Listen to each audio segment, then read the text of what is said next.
Hello my dear students, welcome to definite success Pathshala, जहां आपको मिलता है क्लास 9 से लेकर 12th तक का India's best education from India's best teachers on India's one of the most trusted platform, जिसका नाम है डेफिनेट सक्सेस पाठशाला DSP।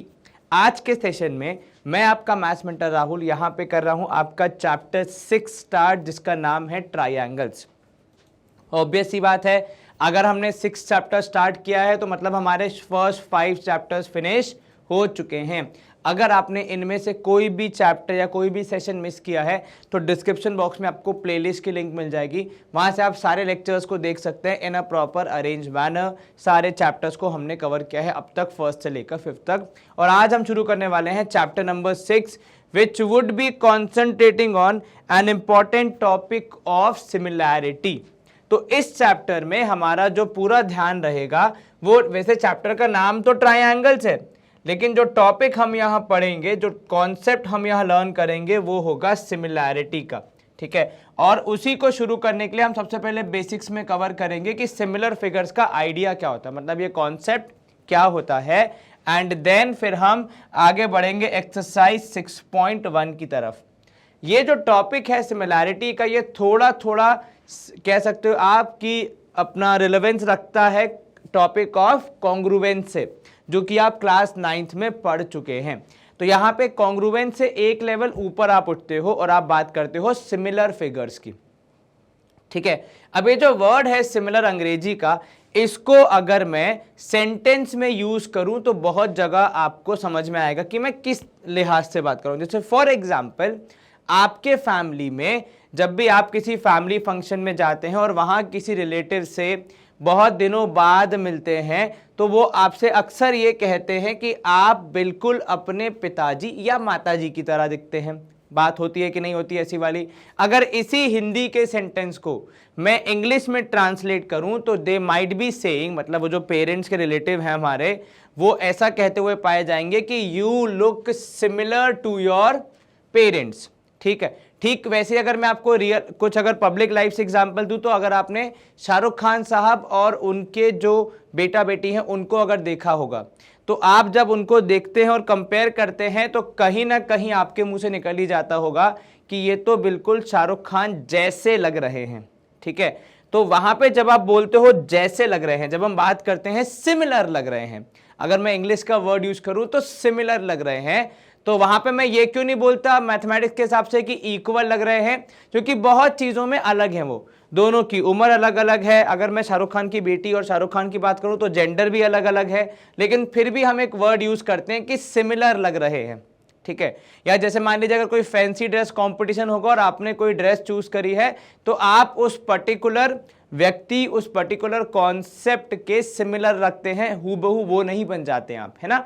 ठीक वैसी बात यहां पे होती है, जब आप दो चीजों में सिमिलैरिटी का कॉन्सेप्ट लेके आते हैं तो उनमें कुछ चीजें एक जैसी होती हैं, कुछ चीजें अलग होती हैं। लेकिन कॉन्ग्रुवेंसी की जब हम बात करते हैं तो वहां पे हूबहू चीजें एक दूसरे के बराबर होती हैं, रिप्लेसेबल होती हैं बेसिकली। ठीक है, चलो थोड़ा एक्सप्लोर करते हैं इसको अपन। तो you are familiar with triangles and many of their properties from your earlier classes. Triangles को आप पहली बार तो नहीं पढ़ रहे हैं? बिल्कुल नहीं सर, हम काफी सारे टाइम से ट्राइंगल्स को कवर करते आ रहे हैं। तो यहां भी वही लिखा है कि triangles and its properties. Triangle और उनकी प्रॉपर्टीज को हम काफी समय से पढ़ते आ रहे हैं। क्लास 9th में आपने पढ़ा है कॉन्ग्रुवेंस के बारे में। किसके बारे में? कॉन्ग्रुवेंस के बारे में। थोड़ा सा उसको रिकॉल करो। Recall that two figures are said to be congruent. तो टू फिगर्स आर कॉन्ग्रुवेंट कब होते हैं कॉन्ग्रुवेंट? जब उनका सेम शेप हो, ठीक है, और सेम साइज हो। तो कॉन्ग्रुवेंस में मेजरली हम डील करते हैं दो चीजों से, same shape and same size. Shape भी सेम होगा और साइज भी सेम होगा, तब आप कहते हो कि भैया ये दो फिगर्स जो हैं वो कॉन्ग्रुवेंट हैं। इन दिस चैप्टर, इस चैप्टर में जो अभी हम पढ़ने वाले हैं, we shall study about those figures which have the same shape. तो ऐसे फिगर्स जिनका शेप तो सेम है but not necessarily the same size. तो अगर मैं यहां पे मोटा माटी आपको कंपैरिजन करके दूं कि कॉन्ग्रुवेंसी और सिमिलैरिटी में फर्क क्या होता है, कॉन्ग्रुवेंसी में स्ट्रक्चर, बनावट, शेप जो वर्ड है अपना गणित का वो, और साइज भी सेम होता है, मतलब सब कुछ सेम है, एक दूसरे के एग्जैक्ट रेप्लिका हैं, आप उनको एक दूसरे से रिप्लेस कर सकते हो, किसी को कानो कान खबर नहीं होगी। लेकिन सिमिलैरिटी में क्या होता है, सिमिलैरिटी में दो चीजों का शेप तो सेम होगा, मतलब बनावट, स्ट्रक्चर वो सेम होगा, लेकिन जो साइज है वो अलग अलग होगा। Is this clear? क्या यहां तक आपको समझ में आया? हाँ जी सर। अब यहां देखिएगा, two figures have the same shape and not necessarily same size are called similar figures. ठीक है, तो यहां पे आपको डेफिनेशन दी है, same shape and not necessarily same size, ठीक है, are called what? Are called similar figures. तो दो चीजों को सिमिलर कब कहा जाता है? जब उनका शेप सेम हो परंतु साइज अलग अलग हो। ठीक है, in particular we shall discuss. अब इसमें देखो, जब आप फिगर्स की बात करते हैं तो आप बहुत ब्रॉड एक वो कह देते हैं, अपना अम्ब्रेला ओपन कर लेते हैं, क्योंकि शेप्स फिगर्स में सर्कल्स भी आ जाएंगे, आपके ट्रेपेजियम भी आ जाएंगे, पेंटागन भी आ जाएगा, सब कुछ आ जाएंगे। लेकिन यहां पे जब हम इस चैप्टर में कॉन्सेंट्रेट करेंगे तो हम फोकस करेंगे किस पे? सिमिलैरिटी ऑफ ट्रायंगल्स पे। ठीक है, इस पे ज्यादा चर्चा होगी through out this entire chapter. ठीक है, और साथ ही साथ हम देखेंगे कि आपको यहां पे पाइथागोरस थ्योरम जो कि आप पहले पढ़ चुके हो, थोड़ा सा उस पे बेस्ड भी यहां पे आपका नॉलेज एनरिच होगा। Is this clear? तो मोटा माटी अपना एजेंडा क्या है ये आपको समझ आ गया होगा। अब यहां देखो, can you guess how heights of mountains से mount Everest and distance of some long distant objects से moon have been found out? Do you think they have, मतलब अगर यहां पे बात की जा रही है किसकी, कि माउंट एवरेस्ट की हाइट कितनी है। अब देखो, हम बोलेंगे सर कोई ऊपर चढ़ के गया होगा और नाप लाया होगा। अरे मेरे भाई, माउंट एवरेस्ट की हाइट जानते हो कितनी है? उसको नापने के लिए जो इंच टेप लगेगा वो शायद दुनिया में कभी बन ही ना पाए, इतना ज्यादा उसका, इतनी बड़ी ज्यादा उसकी हाइट है। या फिर अगर कोई हमसे पूछे कि भैया मून से लेकर हमारे घर का या फिर मून से लेकर अर्थ तक का डिस्टेंस कितना है, तो ये चीजें, इनका कैलकुलेशन करना हमारे लिए मैन्युअली बहुत बार पॉसिबल नहीं होगा। लेकिन ये जो सिमिलैरिटी का कॉन्सेप्ट आप पढ़ते हो, इसके माध्यम से आप बहुत बार ऐसी कैलकुलेशंस को कर पाते हो। ठीक है, तो यहां पे वो क्या कहना चाह रहे हैं इन दो एग्जांपल्स के सहारे से, कि भैया माउंट एवरेस्ट की बात क्यों हो रही है ट्रायंगल्स, और अपने मून के डिस्टेंस की बात क्यों हो रही है? क्योंकि इन चीजों को प्रैक्टिकली या फिर आप कह सकते हो मैन्युअली मेजर कर पाना असंभव हो जाएगा कभी भी। इसीलिए हम यहाँ पे ज्योमेट्री का इस्तेमाल करके, कहीं ना कहीं सिमिलैरिटी के कॉन्सेप्ट का इस्तेमाल करके इनका आप यहाँ पे जो भी मेजरमेंट आपको निकालना है वो निकाल सकते हो। ठीक है, अब देखो, क्या इनको डायरेक्टली मेजर किया होगा मेजरिंग टेप का इस्तेमाल करके? ऐसा कहना तो मुश्किल है। In fact all these heights and distance have been found out using the idea of indirect measurements। ठीक है, तो यहां पे इन सब का जो इन्होंने मेजरमेंट लिया है वो हमेशा इनडायरेक्ट मेजरमेंट का इस्तेमाल करके या फिर इनडायरेक्टली किसी टॉपिक, किसी कॉन्सेप्ट के थ्रू उनकी हाइट निकाल के ही यहां पे उसको यूज किया जाता है रियल लाइफ में। ठीक है, अब यहां पे आप देखोगे which is based on the principle of similarity of figures. तो सिमिलैरिटी ऑफ फिगर्स के कॉन्सेप्ट का इस्तेमाल करके आप यहां पे उसको पढ़ते हो।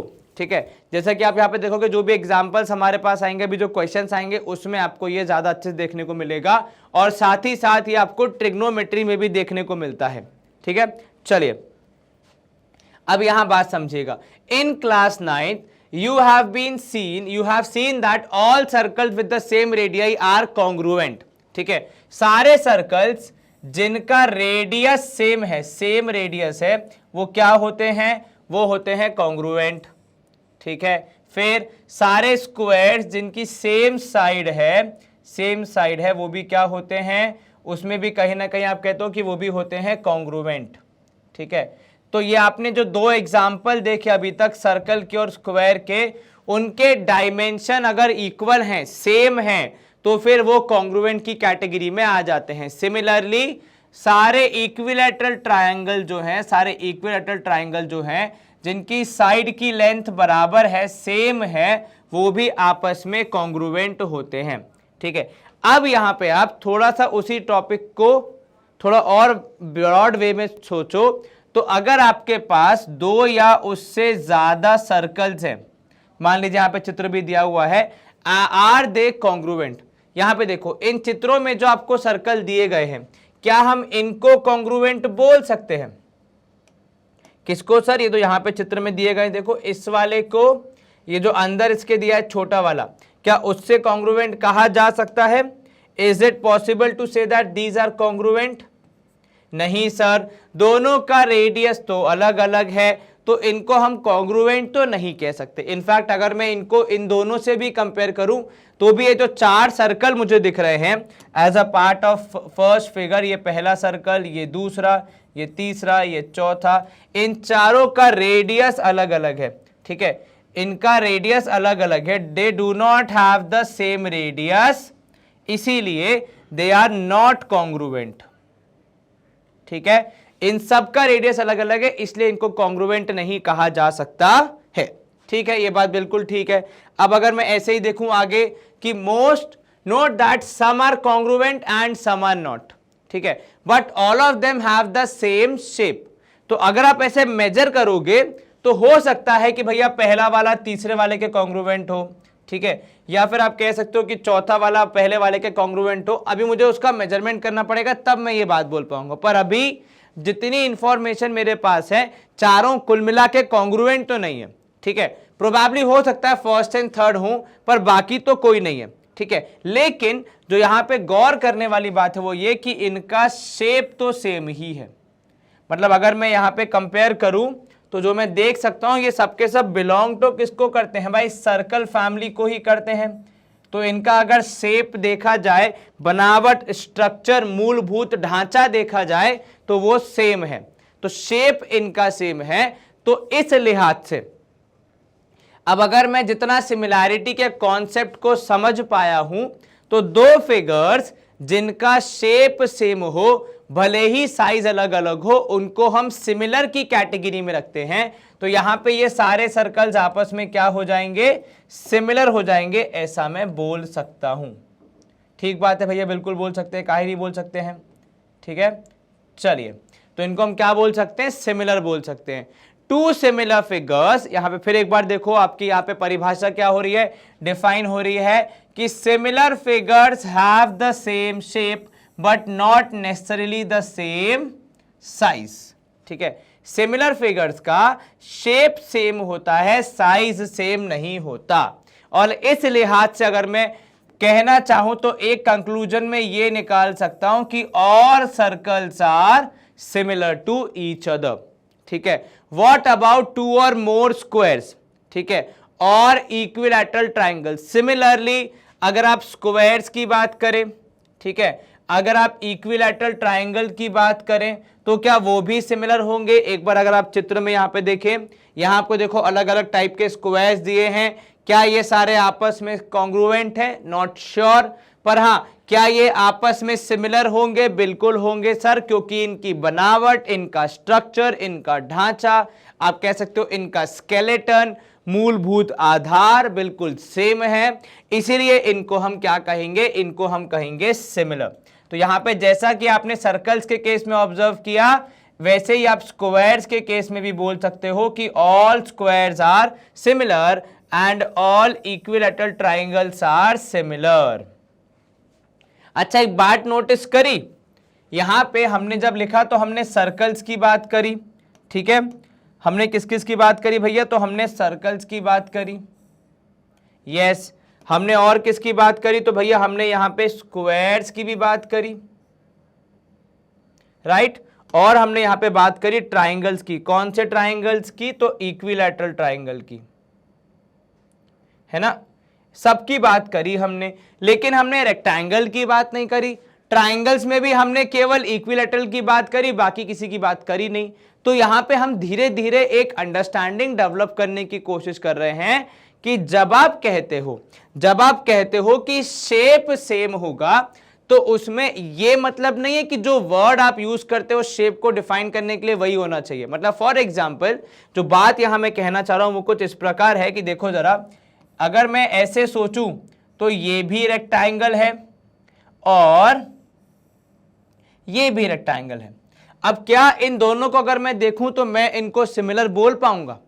जो चर्चा यहां पे हम शुरू करना चाह रहे हैं वो ये कि जब हम कहते हैं कि अगर दो चीजों का शेप सेम हो तो उन्हें हम सिमिलर कह देते हैं, तो उस हिसाब से देखा जाए तो ये रेक्टेंगल है, ये भी रेक्टेंगल है, तो क्या हम इन दोनों को सिमिलर बोल सकते हैं? अब सर जब आपने शेप की बात की तो आपने शेप वर्ड के साथ ब्रैकेट में कोष्टक में 2-3 शब्द बोले, स्ट्रक्चर बोला, बनावट बोला, मूलभूत ढांचा बोला, स्केलेटन बोला, विच मीन्स कि यहां पे आपको शेप मतलब केवल फैमिली को किस बिलोंग करते ये नहीं देखना है, उनकी स्ट्रक्चर, उनका बनावट देखना है। अगर उनकी बनावट एक जैसी है तब हम कह सकते हैं कि हाँ ये सिमिलर हैं। तो the mere idea of the basic concept of saying that कि both belong to rectangle family, आपका सिर्फ ये सोच लेना कि ये रेक्टेंगल फैमिली से हैं तो इनको हम सिमिलर कह देंगे, थोड़ा सा मिसकॉन्सेप्शन है।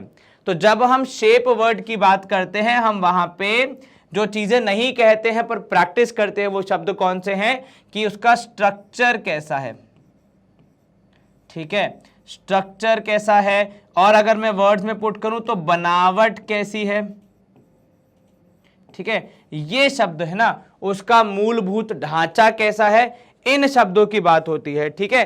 तो अगर इनको आप समझ के चलेंगे, शेप का मतलब mere idea of giving a name to a particular figure से आप अगर लेके चलेंगे तो पक्का गलती होगी।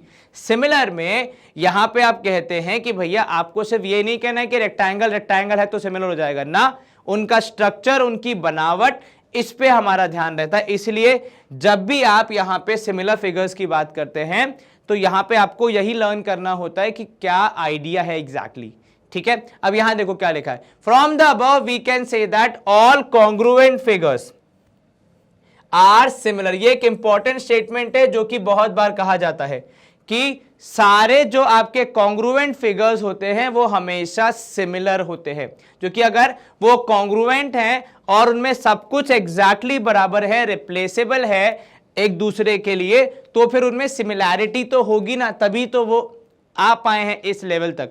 तो देखो अगर मैं आपको ऐसे समझाऊं तो भैया सिमिलैरिटी इज द नीचे वाली सीढ़ी, मतलब वो पहली सीढ़ी है, उसके बाद कॉन्ग्रुएंसी आती है। पहले आप सिमिलर बनोगे तो आपका शेप सेम बनेगा, और जब आपका शेप सेम होगा तब जाके कहीं बात आएगी कि आपका जो साइज है वो सेम है कि नहीं है। तो जितने भी कॉन्ग्रुएंट फिगर्स है वो सिमिलर होने की आप कह सकते हो कि परिभाषा से या फिर आप कह सकते हो कसौटी से पार हो चुके हैं, उन्होंने वो रिक्वायरमेंट पूरी कर ली है तभी वो कॉन्ग्रुएंट हुए हैं, वरना वो कॉन्ग्रुएंट नहीं होते। एक सर्कल एक रेक्टेंगल से कॉन्ग्रुएंट हो सकता है क्या? नहीं हो सकता सर।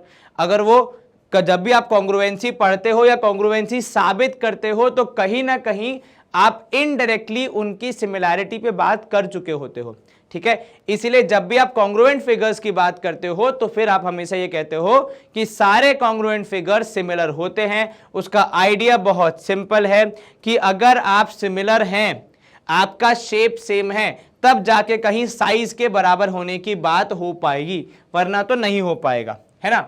लेकिन ये देखो यहां पे लिखा है सारे सिमिलर फिगर्स कॉन्ग्रुएंट होंगे, इसकी कोई गारंटी नहीं है, क्योंकि आपका शेप सेम होना एक अलग एस्पेक्ट है, आप साइज में बराबर होंगे उसका एक अलग ही पेरीमीटर हो जाता है।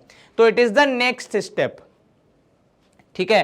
तो इट इज जस्ट लाइक कि मान लो अगर आपको वर्ड लिखना आ गया तो इसका मतलब क्लियर है कि आपको एबीसीडी आती होगी तभी आप वर्ड लिख पा रहे हैं, ठीक है। पर अगर आपको एबीसीडी आती है तो आप वर्ड लिख पाएंगे, इसकी कोई गारंटी नहीं है। ठीक वैसे यहां पे कहा गया है कि अगर आप कॉन्ग्रुएंट हैं, which is the next level in geometry में, अगर हम देखें तो आप सिमिलर तो होंगे ही, आप सिमिलर की कसौटी पे पार कर चुके हैं, आप सिमिलर हो चुके हैं, तभी आप कॉन्ग्रुएंट की बात कर रहे हैं। लेकिन अगर आप सिमिलर हैं तो कॉन्ग्रुएंट भी होंगे, इस बात की कोई गारंटी नहीं है, ठीक है।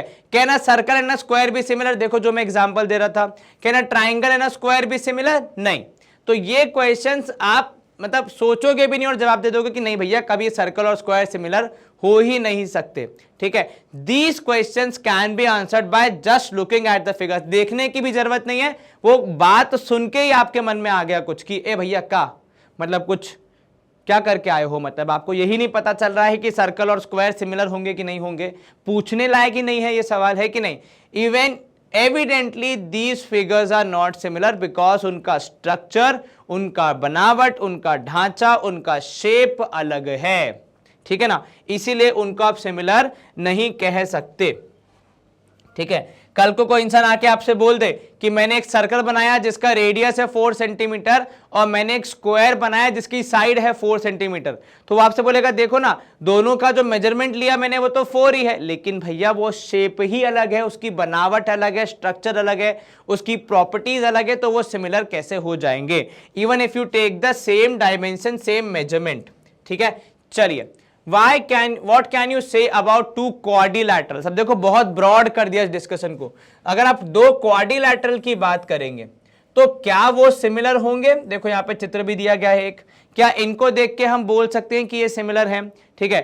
These figures appear to be similar, आपको एक बार में लग सकता है कि सिमिलर है, बट लेकिन we can not be certain about it, ठीक है। देखने से लग रहा है कि भैया क्वाड्रिलैटरल फैमिली के हैं, यहां पे सी की चोंच निकली है, वहां पे आर थोड़ा सा ऐसे चोंच निकाल बैठा है, तो हो सकता है सिमिलर हो सकता है, एविडेंट नहीं है अभी तक, ठीक है। मैं गारंटी नहीं दे सकता कि भैया सिमिलर है, ठीक है। Therefore we must have some definition of similarity of figures. अब देखो जो पिछला मामला था स्क्वायर का, सर्कल का, इक्विलैटरल ट्राइंगल का, वहां पे मामला आसान था, वहां पे कहना इजी था क्योंकि वो थोड़े इजी कैटेगरी वाले क्वेश्चंस थे जहां पे अपन नहीं फंसे, पर लेकिन ऐसे ट्रिकी मामलों में आपको कुछ एक डेफिनेशन बनानी पड़ेगी किसकी, सिमिलैरिटी की, ठीक है, और आपको कुछ ऐसे रूल्स बनाने पड़ेंगे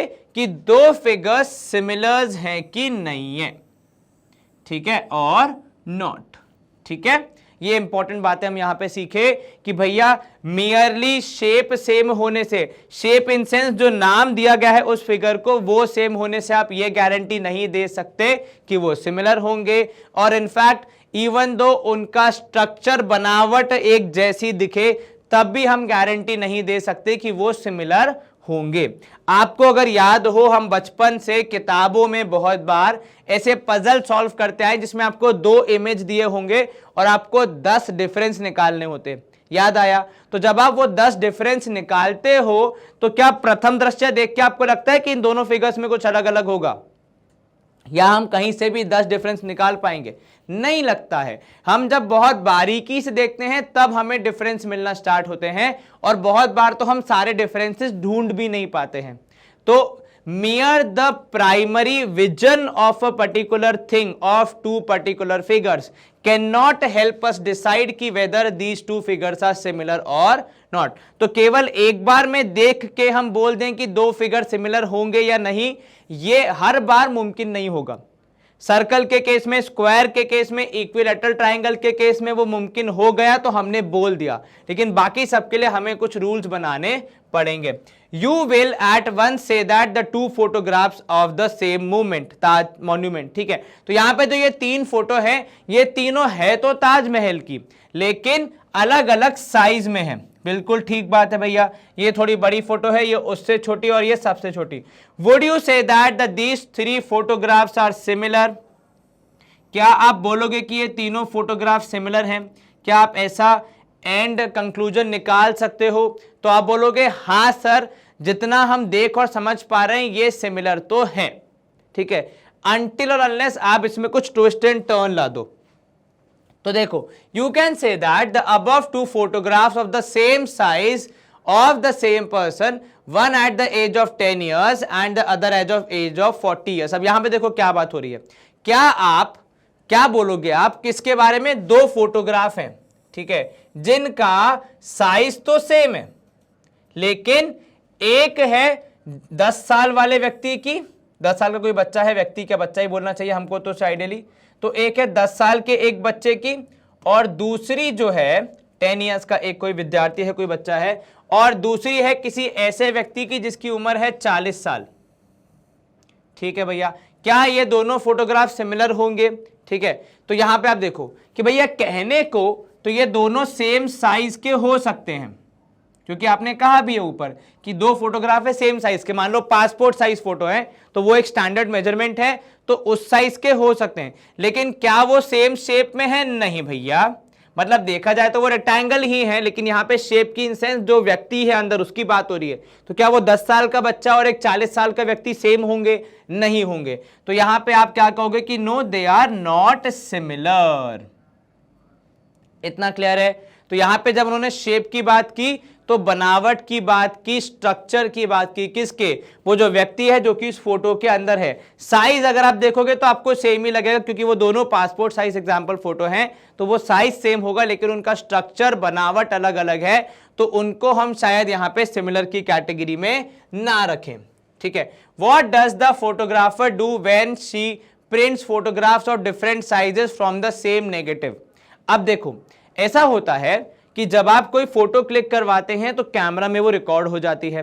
अब उसी फोटोग्राफ को कई बार लोग बोलते हैं कि हमें बड़ा बनवाना है, घर में वॉल पे लगाना है। कुछ बोलते हैं कि उसी फोटोग्राफ को छोटा सा बना दो, मुझे अपने पर्टिकुलर रूम में लगानी है जहां पे इतनी बड़ी जगह नहीं है। उसी फोटो को कोई व्यक्ति पासपोर्ट साइज करा के रख लेता है अपने वॉलेट में कि ये it is a good memory to have with me always. ठीक है, तो इस जैसे मान लीजिए आपने किसी प्रिय रिलेटिव की फोटो हो गई, पिताजी की, माता जी की हो गई, तो कई बार हम लोग क्या करते हैं, जैसे अगर माँ बाप की फोटो है, एक जो अच्छी फोटो है दोनों की साथ में, तो आप उसको बड़ा करवा के अपने रूम में लगवा लेंगे। ठीक है, या प्रोबेबली बड़ा करवा के अपने घर के ड्राइंग रूम में लगा लेंगे। अपने घर में आपका जो बेडरूम है उसका जो टेबल है, साइड टेबल, उस पर अगर आपको रखनी हो किसी फ्रेम में डाल के तो आप छोटा रखेंगे, और उसी फोटो को जब आप अपने वॉलेट में रखेंगे तो और छोटा पासपोर्ट साइज करवा लेंगे। ठीक है, तो अब क्या ये 3 फोटो अलग अलग जगह पे क्लिक की गई थी? नहीं सर, वो एक ही फोटो है जिसकी आपने अलग अलग साइज कर लिए। तो नेगेटिव तो सेम ही था, नेगेटिव मतलब वो जो कैमरा में रिकॉर्ड हुआ वो फोटो, लेकिन साइज आपने डिफरेंट साइज आपने करवा लिए अपनी रिक्वायरमेंट के हिसाब से। तो वो हर बार अलग अलग नेगेटिव नहीं होता है, वो एक ही नेगेटिव होता है जिसको आप अलग अलग साइज में यूज कर लेते हैं। You must have heard about the stamp size photo. ठीक है, आपने पासपोर्ट साइज फोटो की भी बात सुनी होगी, हम यूज करते हैं बहुत बार। फिर आपने पोस्ट कार्ड साइज की बात की होगी। तो ये सारे जो टर्म हम यूज करते हैं, stamp, post card size, passport size, ये क्या होते हैं? ये आपके फोटो के अलग अलग साइज होते हैं। क्या हर एक में व्यक्ति अलग अलग हो जाता है? क्या मैं अपनी स्टैम्प साइज फोटो खिंचवाऊंगा तो जवान लगूंगा और ज्यादा 15 साल का बच्चा लगूंगा, या मैं अपनी पासपोर्ट साइज खिंचवाऊंगा तो जितने का है उतने का लगूंगा, और पोस्ट कार्ड खिंचवाऊंगा तो बड़ा लगूंगा? नहीं, मैं वही हूं, मेरी असल बायोलॉजिकल उम्र वही है, और उन फोटोज में भी मैं वैसा ही दिखूंगा। बस ये बात है, कहीं फोटो छोटा है, साइज कम है, कहीं बड़ा है, और कहीं पे बहुत ज्यादा बड़ा हो जाएगा in terms of postcard. ठीक है, तो she generally takes a photograph of the small size film, ठीक है, say 35 mm and then enlarges it to bigger size. तो वहां पे क्या होगा, एक स्टैंडर्ड साइज का आप ले लेंगे, मान लो 35 mm का आपने फोटो क्लिक किया आपके कैमरा में, और उसके फिर आप एनलार्ज करके बड़े साइज बनाते जाओगे या फिर छोटे साइज करते जाओगे depending on the requirement of the client. ठीक है, तो यहां पे अगर आप कंसिडर करोगे कोई लाइन सेगमेंट, ठीक है, किस में? स्मॉलर फोटोग्राफ में, ठीक है, और कोई और लाइन सेगमेंट ले लोगे बड़े फोटोग्राफ में, तो आपको मिलेगा एक रेशियो। जैसे यहां पे मिलेगा भैया, आप पहले 35 पे थे, अब 45 पे पहुंच गए, तो ये आपको एक रेशियो मिल गया। फिर मान लो आपने 45 से 55 कर दिया, तो वो ओरिजिनल 35 वाली फोटो ही आपने 55 करी है। तो इस तरीके से आपको वहां पे रेशियो मिल जाएगा कि किस रेशियो में हमने फोटो को बढ़ाया या घटाया है, और सिमिलैरिटी में रेशियो का ही मेन कॉन्सेप्ट यूज होता है। तो हमने यहां पे जो नया वर्ड देखा, जो बोला, वो था रेशियो। रेशियो किसका? उनके साइड्स के मेजरमेंट का। मतलब यहां पे आप अगर देखोगे तो क्या किया हमने सिमिलैरिटी को स्टैब्लिश करने के लिए जो साइड्स हैं हमारी, किसकी, जो हमने यहाँ पे फोटोग्राफ बनाए हैं, जो उसकी लेंथ बनाई है, जो लाइन सेगमेंट है वहां पे, जिससे कि उसकी मेजरमेंट का आइडिया का पता लगेगा, उनका इस्तेमाल करके, उनके रेशियो की बात करके कहीं ना कहीं सिमिलैरिटी को आइडेंटिफाई करने की, सिमिलैरिटी को एक्सप्लोर करने की कोशिश की। तो यहां पे जो क्या आप कह सकते हो, synopsis of this entire conversation would be कि आप जब आप सिमिलैरिटी की बात करते हैं तो कहीं ना कहीं आपको दो फिगर्स के जिनका शेप आपको सिमिलर लग रहा है, जिनका शेप आपको एक जैसा लग रहा है, उनके डायमेंशंस की बात करनी होगी और उनके डायमेंशंस को कंपेयर करके ही हम बोल पाएंगे कि वहां पे सिमिलैरिटी है या फिर नहीं। ठीक है, अब यहां देखो, this really means that every line segment of the smaller photograph. ठीक है, क्या किया आपने, जब आप सिमिलैरिटी की बात करेंगे तो बेसिकली क्या होगा, हर एक लाइन सेगमेंट छोटे फोटोग्राफ की एनलार्ज की जाएगी, इंक्रीज की जाएगी, किस रेशियो में, in the ratio of the mentioned, यहां पे जो भी वैल्यूज हैं वो, मतलब मान लो अगर आपने यहां पे एक रेक्टेंगल बनाया फॉर एग्जांपल, ठीक है, ये रेक्टेंगल है, अब अगर मुझे इसको एनलार्ज करना है, अगर मुझे इसको क्या करना है, अगर मुझे इसको एनलार्ज करना है तो मैं बेसिकली क्या करूंगा, यहां पे मैं बेसिकली इसको जब एनलार्ज करूंगा तो यही कोशिश करूंगा कि जिस रेशियो में मैंने इसकी लेंथ इंक्रीज की है, क्या इंक्रीज की है, जिस रेशियो में मैंने इसकी लेंथ इंक्रीज की है उसी रेशियो में ब्रेथ इंक्रीज हो, तब हम कहीं जाके कह पाएंगे कि हाँ भैया सिमिलैरिटी स्टैब्लिश हो पाई है। मान लो हमने इसका अगर सिमिलर फिगर जो बनाया वो कुछ इस प्रकार बना, मान लो फॉर एग्जांपल, ठीक है, तो अगर आपने रेशियो ऑफ लेंथ को अगर आपने डबल कर दिया है और आपको सिमिलर चीज बनानी है तो आपको यही स्टैब्लिश करना पड़ेगा कि ब्रेथ भी एग्जैक्टली डबल ही हुई है, उससे बड़ी या छोटी नहीं है। ठीक है, तो जो रेशियो आपका कोई एक पर्टिकुलर लाइन सेगमेंट से आप स्टैब्लिश कर पाए हैं वही सारे लाइन सेगमेंट्स में स्टैब्लिश होना चाहिए। ठीक है, it can also be said that every line segment of the bigger photo is reduced in the ratio of 45:35 और 55:35। ये वैल्यूज हम कहां से लाए थे, पिछले वाले हमारे एग्जाम्पल से। क्या यही वैल्यू हर बार होगी, नहीं, ऐसा कुछ नहीं है, ये तो हमने उस एग्जाम्पल से लिया। ठीक है, तो कुल मिला के यहां पे आप बात किसकी करोगे, जब भी आप सिमिलर फिगर्स की बात करोगे तो आप सिमिलर प्रूफ करने के लिए उनके शेप को एक जैसा आइडेंटिफाई करने के साथ साथ मैथमेटिकली ये भी स्टैब्लिश करोगे, जो कि सबसे इंपॉर्टेंट पार्ट है, मैथमेटिकली स्टैब्लिश करना कि उसके जो डायमेंशंस हैं इन terms of the sides, in terms of the value, कौन सी वैल्यू, जो भी डायमेंशन है, लेंथ हो, ब्रेथ हो, अगर ट्राइंगल है तो तीनों साइड्स हैं, उनका जो दूसरा फिगर है जिससे हमें सिमिलर प्रूव करना है या जिससे हमें सिमिलैरिटी स्टैब्लिश करनी है उसके साथ कंपैरिजन होगा, और कंपैरिजन में साइड्स का रेशियो बहुत इंपॉर्टेंट रोल प्ले करता है। साथ ही साथ further if you consider inclinations यानी एंगल्स, ठीक है, between any pair of corresponding line segments in the two photograph of different sizes, you shall see that these inclinations or angles are also equal। ठीक है, तो यहां पे दो चीजें जो समझ में आ रही है वो ये कि साइड्स का रेशियो की बात होगी, उनके इक्वल होने की बात होगी क्योंकि आप एक्सपैंड या कॉन्ट्रास्ट कर रहे हैं, और जो एंगल्स हैं उनके एग्जैक्टली बराबर होने की बात होगी।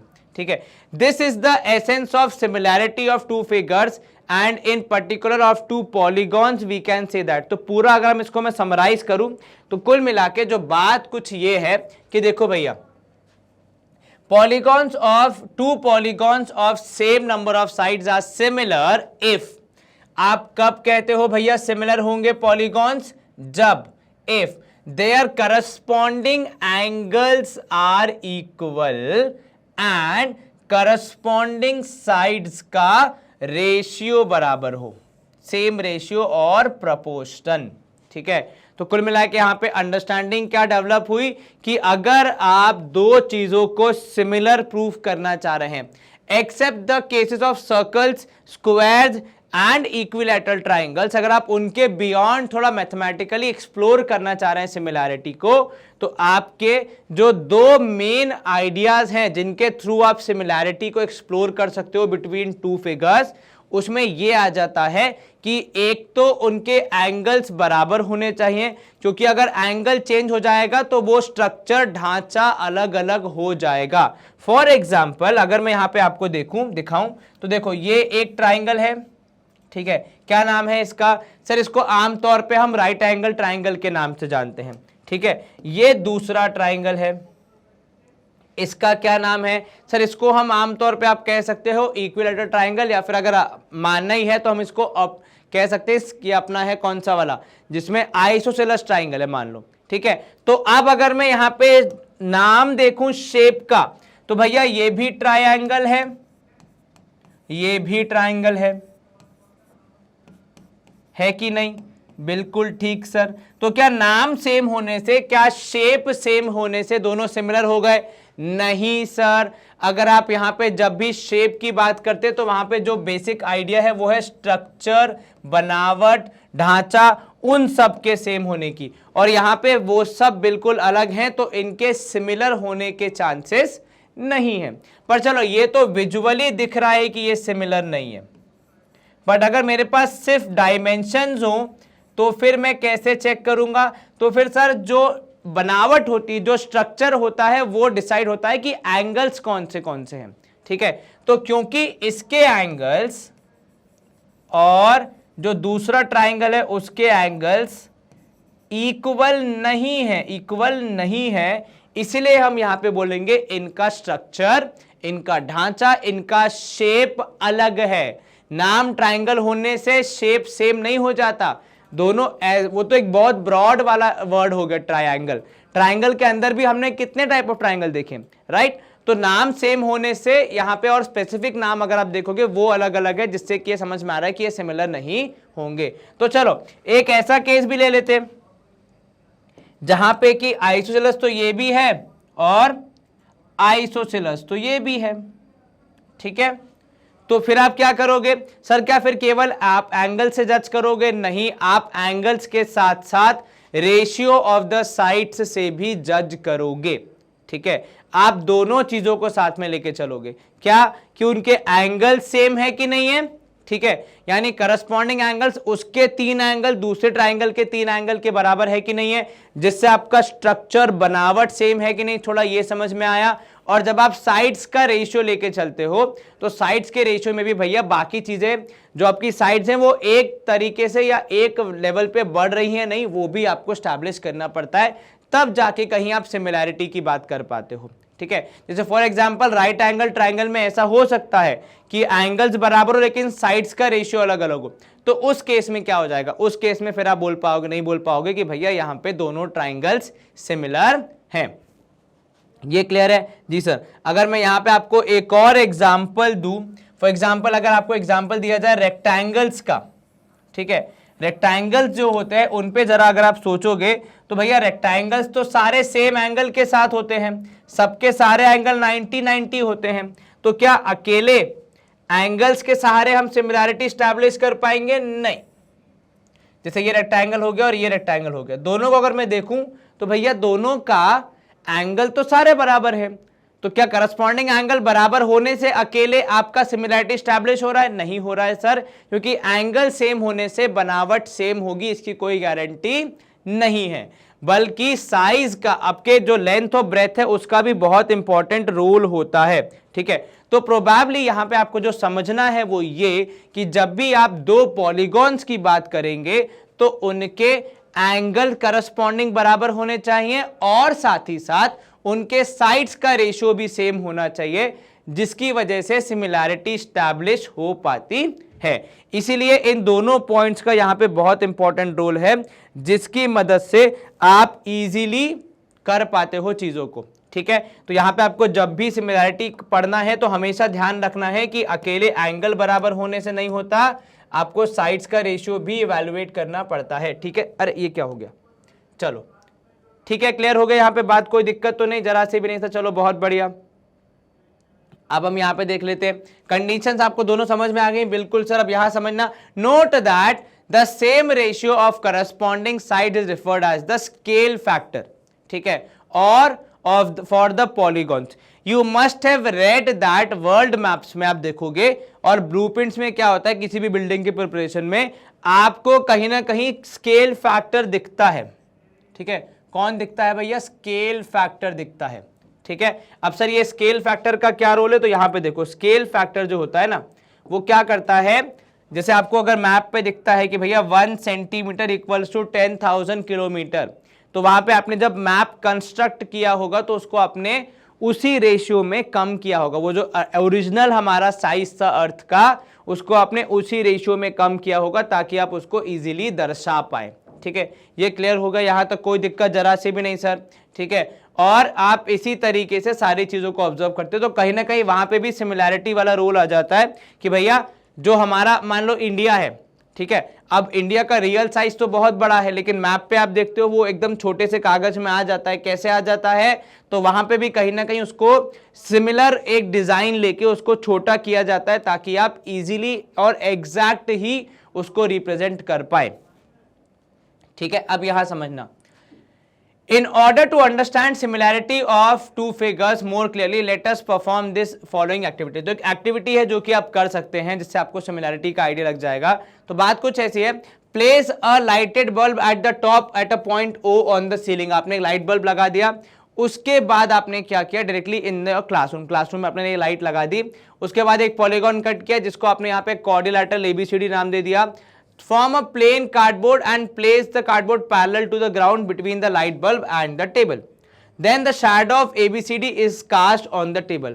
Mark the outline of the shadow A dash B dash C dash D dash। ये आपने कर दिया। क्या किया आपने, कार्डबोर्ड पे इस क्वाड्रिलेटरल की शैडो जो बनी उसको आपने वहां पे बना के क्या किया, आपने वहां पे उसको बना के एक बाउंड्री बना दी जिससे आपको एक नया फिगर मिल गया, ठीक है। अब ये जो नया वाला है ये हमारे ओरिजिनल क्वाड्रिलेटरल से बड़ा होगा या छोटा होगा, जो भी उसका साइज होगा वो उसके एग्जैक्टली सिमिलर होगा, ठीक है। क्योंकि आपने बनाया उस तरीके से है कि वो जो रेज ऑफ लाइट हैं वो उसी तरीके से वहां पे बनी होंगी सेम एंगल के थ्रू और उन्होंने साइड्स का रेशियो भी बराबर ही रखा होगा। तो ये जो नया क्वाड्रिलेटरल आपने बनाया with the help of light वो आपके ओरिजिनल क्वाड्रिलेटरल से क्या होगा, सिमिलर होगा। ये इंपॉर्टेंट चीज है, यहां पे क्या होगा भैया, सिमिलर होगा, ठीक है। क्यों, क्योंकि जो एंगल्स हैं हमारे वो भी एक बराबर होंगे और जो साइड्स हैं उनका रेशियो भी सेम मेंटेन हुआ होगा बिकॉज ऑफ द लाइट, ठीक है। तो यह आपने यहां पे सीखा, ठीक है, कि आप अगर ऐसे कोई एक्टिविटी करेंगे तो आपको सिमिलर फिगर्स मिल जाएंगे, ठीक है। Here you can also note that vertex A dash corresponds to vertex A, वो जो एंगल्स है वो बराबर है और जो साइड्स का रेशियो भी अगर आप निकालने की वहां पे कोशिश करोगे तो वो भी आपको बराबर ही मिलेगा because it has been done in a particular way, जिसकी वजह से साइड्स का रेशियो आपका बराबर आएगा ही आएगा, ठीक है। ये क्लियर है, आप चाहें तो उसको करके देख सकते हैं, एवेल्युएशन कर सकते हैं, ठीक है। This again emphasizes that two polygons of the same number of sides, दो पॉलीगॉन जिनका नंबर ऑफ साइड सेम है, मतलब अगर हमें शब्दों में कहना हो तो दोनों का जो ज्योमेट्रिकल नेम है, अब मैं शेप वर्ड का इस्तेमाल नहीं कर रहा हूं क्योंकि shape word is about structure, बनावट, ढांचा, तो जो ज्योमेट्रिकल नेम है वो तो सेम है लेकिन आपको उसमें क्या चेक करना पड़ेगा, आपको उसमें यही ध्यान रखना पड़ेगा कि क्या एंगल्स बराबर हैं या फिर नहीं और क्या करस्पॉन्डिंग साइड्स का, वो भी ऑल, सारी का रेशियो या प्रोपोर्शन बराबर है या फिर नहीं। ऑल ध्यान रखना, यहां पे इधर भी ऑल है इधर भी ऑल है, मतलब ये नहीं कि किसी क्वाड्रिलेटरल का आपने कंपेयर किया और दो दो एंगल आपको मिल गए बराबर आपस में तो इसका बोल दो कि नहीं भैया ये तो बाकी में भी होगा ना, सारे एंगल और सारी साइड्स का रेशियो। यहां पे देखो अगर आप एग्जाम्पल चेक करोगे और जो यहाँ पे मेजरमेंट दिए हैं उनको जरा इवैल्यूएट करोगे तो यहाँ देखो 85 डिग्रीज तो यहाँ भी है 85 डिग्रीज, यहाँ है 70 डिग्री तो यहाँ भी है 70, यहाँ है 105 तो यहाँ भी है 105 और यहाँ है 100 तो यहाँ भी है 100, ठीक है। तो कुल मिला के यहाँ पे सारी वैल्यूज आपकी जो सारे एंगल्स हैं उनके करस्पॉन्डिंग कोई एक एंगल है जो कि बराबर है। अगर हम साइड की बात करें तो ये 2.4 में इंटू 2 कर दोगे तो आपको 4.8 मिलेगा, ठीक है। 2.5 में इंटू 2 कर दोगे तो आपको 5 मिलेगा, ठीक है। इधर के 2.1 में आप इंटू 2 कर दोगे तो आपको कितना मिलेगा, तो आपको 4.2 मिलेगा, है ना। ऐसे ही 1.5 में इंटू 2 कर दोगे तब भी आपको कितना मिलेगा, 3 मिलेगा। तो इस लिहाज से देखा जाए, इस लिहाज से अगर देखा जाए तो यहां पे क्या हो रहा है, यहां पे हमारी जो दो इंपॉर्टेंट कह सकते हो आप, वो आपकी ये हैं इवैल्यूएट करने के पैमाने हैं, इवैल्यूएट करने के टूल्स हैं, वो यहां पे स्टैब्लिश हो रहे हैं कि एंगल्स बराबर हैं और साइड्स भी बराबर हैं। ठीक है, उसमें साइड्स का रेशियो भी बराबर है। साइड्स आपस में बराबर हो जाएंगी तो फिर वो कॉन्ग्रुएंसी वाला मामला हो जाएगा, पर सिमिलैरिटी में साइड्स का आपस में बराबर होना जरूरी नहीं है, पर उनका रेशियो बराबर आना जरूरी है। ये फर्क हो जाता है आपका सिमिलैरिटी और कॉन्ग्रुएंसी में। ठीक है, remark, you can verify that if one polygon is similar to another polygon then and the second polygon is similar to third polygon, ठीक है, then the first polygon is similar to third polygon। Sir मतलब देखो यहां पे क्या कहना चाह रहे हैं कि मान लो A सिमिलर है B के, ठीक है ना, और B सिमिलर है C के, तो यहां पे आपको बिना कुछ करे ये रिजल्ट इजीली मिल जाएगा कि A और C आपस में सिमिलर है। ठीक है, you may know that in two quadrilaterals a square and a rectangle corresponding angles are equal but the corresponding sides are not in the same ratio. तो यहां पे अगर आप देखोगे क्वाड्रिलैटरल फैमिली के अंदर आते हैं एक स्क्वायर और एक रेक्टेंगल, दोनों के अगर आप एवेल्युएशन करो तो एंगल्स बराबर होते हैं, है ना भाई, इसके भी एंगल्स 90, इसके भी एंगल 90, पर दोनों सिमिलर नहीं होते। सिमिलरली एक एग्जांपल इसके बियॉन्ड देख लो, रोम्बस एंड स्क्वायर। तो अगर मैं ऐसा कोई रोम्बस या स्क्वायर देखूं जिसमें आपको साइड्स का लेंथ अगर मिल जाए या साइड्स का रेशियो बराबर मिल जाए, तब भी आप ये नहीं बोल सकते कि दोनों सिमिलर हैं, क्योंकि वहां पे आपका जो एंगल्स है वो अलग अलग है। तो यहां पे साइड्स का रेशियो बराबर हो सकता है लेकिन एंगल अलग अलग होने के हिसाब से फिर आप कहोगे कि भैया ये सिमिलर नहीं है। ठीक है, इसीलिए दोनों कंडीशन को यहां पे डिस्कस करना जरूरी हो जाता है, जिसकी वजह से ही हम किसी भी रिजल्ट तक पहुंच सकते हैं। यहां पे देखो, आपने एक रेक्टेंगल एक स्क्वायर बनाया, स्क्वायर की सारी साइड्स हैं 3 3 3 3, आपके रेक्टेंगल की है 3.53 एंड 3.53, तो देखने को एंगल्स बराबर हैं लेकिन साइड्स का रेशियो बराबर नहीं आएगा तो हम कुछ भी कंक्लूड नहीं कर पाएंगे। Is this clear? यहां तक कोई दिक्कत जरा से भी नहीं सर, चलो बहुत बढ़िया। अब यहां देखो, अब यहां पे वही जो मैं बात कह रहा था कि भैया अगर आप रेक्टेंगल और यहां पे बात कर रहे हो रोम्बस की भी, तो हो सकता है साइड्स का रेशियो आपको बराबर मिल जाए, साइड्स का रेशियो आपको मिल जाए इक्वल, पर क्योंकि एंगल बराबर नहीं है तो यहां भी सिमिलैरिटी स्टैब्लिश नहीं हो पा रही है। तो यहां पे कुल मिला के बात क्या है कि आपकी दोनों में से कोई एक कंडीशन फुलफिल होना ये गारंटी नहीं करता है कि वो दोनों पॉलीगॉन सिमिलर होंगे। आपको सारी कंडीशंस को इवैल्यूएट करना ही पड़ता है, उसी के बाद फिर आप फाइनल रिजल्ट निकाल पाते हो कि हाँ भैया सिमिलर होंगे या फिर नहीं। ठीक है, चलो अब हम यहाँ पे 6.1 एक्सरसाइज को शुरू करेंगे। बहुत ही सिंपल क्वेश्चन है, कोई ज्यादा मेहनत वाली बात नहीं है। ठीक है, जो हमने अब तक पढ़ा है उसी के बेसिस पे इनका आंसर देना। सबसे पहली बात देखो, ऑल सर्कल्स आर कॉन्ग्रुएंट या सिमिलर। सर कॉन्ग्रुएंट का मतलब है आपस में एग्जैक्टली बराबर होना। तो यहाँ पे अगर हम एग्जाम्पल बनाए, ये एक सर्कल, ये दूसरा सर्कल है, दोनों हैं तो सर्कल ही लेकिन दोनों सिमिलर तो नहीं है ना। हाँ कॉन्ग्रुएंसी की मतलब सॉरी कॉन्ग्रुएंट तो नहीं है, हाँ सिमिलैरिटी की बात की जाए तो शायद हो सकते हैं। तो प्रोबेबली हमारा जवाब क्या होना चाहिए, हमारा जवाब होना चाहिए कि सारे सर्कल आपस में सिमिलर तो होते हैं, कॉन्ग्रुएंट शायद हो शायद ना हो, तो उसकी गारंटी नहीं है। तो फिर हम यहाँ पे ऑल के साथ तो कॉन्ग्रुएंट नहीं यूज कर सकते, तो ऑल के साथ हम बोलेंगे ऑल सर्कल्स आर सिमिलर। ठीक है, ऐसा ही बोलना पड़ेगा हमें। चलिए, ऑल स्क्वायर्स आर सेम चीज। अब सर स्क्वायर्स की भी अगर हम बात करें तो उनका साइज अलग अलग हो सकता है, तो कॉन्ग्रुएंट की बात नहीं आएगी। हाँ सिमिलैरिटी की बात आप कह सकते हैं कि सारे स्क्वायर्स आपस में सिमिलर होते हैं। अब देखो थर्ड वाला क्या बोल रहा है, all dash triangles are similar. किस टाइप के ट्राइंगल्स आपस में सिमिलर होते हैं, सारे के सारे। तो आइसोसेलेस में अगर हम देखें तो भैया साइड की लेंथ अलग अलग हो सकती है, एंगल अलग अलग हो सकता है, तो इसलिए उनको सिमिलर बोल पाना, वो भी सारे के सारे शायद हमारे लिए सही नहीं होगा, क्योंकि सब में हमें इवैल्यूएट करना पड़ेगा, कुछ होंगे कुछ नहीं होंगे। लेकिन इक्विलैटरल ट्राइंगल में अगर आप देखोगे तो साइड्स का रेशियो बराबर होगा, क्योंकि भैया साइड्स की लेंथ बराबर है तीनों के लिए, तो उसके करस्पॉन्डिंग जो बनेगा उसका भी रेशियो वही होगा, बराबर ही होगा, और एंगल्स भी बराबर आएंगे। तो सारे इक्विलैटरल ट्राइंगल भी सिमिलर होते हैं स्क्वायर्स और सर्कल्स के अलावा। ये हमने डिस्कस भी किया जब हमने सेशन शुरू किया था तब। फोर्थ पार्ट देखो, दो polygons of the same number of sides, मतलब आपका जो ज्योमेट्रिकल नेम है वो तो सेम है, क्योंकि ज्योमेट्रिकल नेम जो होता है वो साइड्स के हिसाब से या कुछ बेसिक प्रॉपर्टीज के हिसाब से होता है, ठीक है।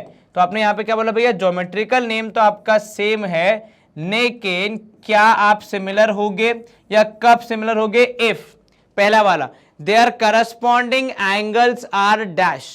करस्पॉन्डिंग एंगल्स क्या होने चाहिए, करस्पॉन्डिंग एंगल्स होने चाहिए equal, and B their corresponding sides are, corresponding sides कैसी होनी चाहिए, तो करस्पॉन्डिंग साइड्स होनी चाहिए प्रोपोर्शनल, क्योंकि जब आपका साइड्स करस्पॉन्डिंग होती हैं उनका जब आप कंपैरिजन करते हो और वो एक ही रेशियो में बढ़ती या घटती है तभी सिमिलैरिटी स्टैब्लिश हो पाती है। यहां पे हमने ट्रू और फॉल्स के रूप में काफी सारे क्वेश्चंस को सॉल्व किया, ठीक है। अब इसके बाद अपन थोड़ा सा आगे बढ़ेंगे, और भी चीजें अपन को यहाँ पे देखनी है, इसका शायद सेकंड पार्ट भी है, राइट। चलिए सेकंड पार्ट में क्या बोल रहा है, give two different examples of a pair of similar figures and non similar figures. इनके एग्जांपल आपको देने, चलिए बताइए सिमिलर फिगर्स के एग्जांपल आप क्या दोगे। अब देखो ये तो भैया खुला मैदान है, कुछ भी एग्जाम्पल दे सकते हो। तो सर सिमिलर फिगर्स का आप यहाँ पे अगर एग्जाम्पल देना चाहो तो आपकी मर्जी है, ठीक है। आप सर्कल्स भी बोल सकते हो, स्क्वायर्स भी बोल सकते हो, ठीक है। उसके बाद अगर हम बात करें क्या दो आपके रोम्बस सिमिलर होते हैं, नहीं, रोम्बस अलग अलग हो सकते हैं, क्योंकि अगर साइड का रेशियो बराबर हो भी गया तो एंगल्स कितने बड़े छोटे हैं उससे फर्क पड़ जाएगा, बिल्कुल ठीक। उसके बाद नॉन सिमिलर फिगर्स में आप रोम्बस की बात कर सकते हो, रेक्टेंगल्स की बात कर सकते हो, ये सारे कैसे होंगे, ट्राइंगल्स की अलग अलग कैटेगरी की बात कर सकते हो, ये सारे सिमिलर नहीं होंगे, ठीक है। Give two different examples of pair of, तो यहां पे आप लिख सकते हो सर्कल्स, स्क्वायर्स, इक्विलैटरल ट्राइंगल्स, ये तीन एग्जांपल हमने देखे हैं, ठीक है। नॉन सिमिलर में रेक्टेंगल्स, देन आप बोलोगे यहां पे रोम्बस, जितने रोम्बस होते हैं वो सब, एक्सेट्रा। चलिए ट्राइंगल्स का नाम भी ले सकते हो, ठीक है। इस तरीके से आप बहुत सारे नाम बता सकते हो जिसमें कि आपके जो फिगर्स हैं वो सेम होंगे, सिमिलर होंगे या नहीं इसकी कोई गारंटी नहीं है, तो नॉन सिमिलर हो सकते हैं, ठीक है। चलिए क्वाड्रिलैटरल्स भी बोल सकते हो, वो तो बहुत वाइड हो गया। चलिए अब यहां पे देखिए, state whether the following quadrilaterals are similar और नॉट।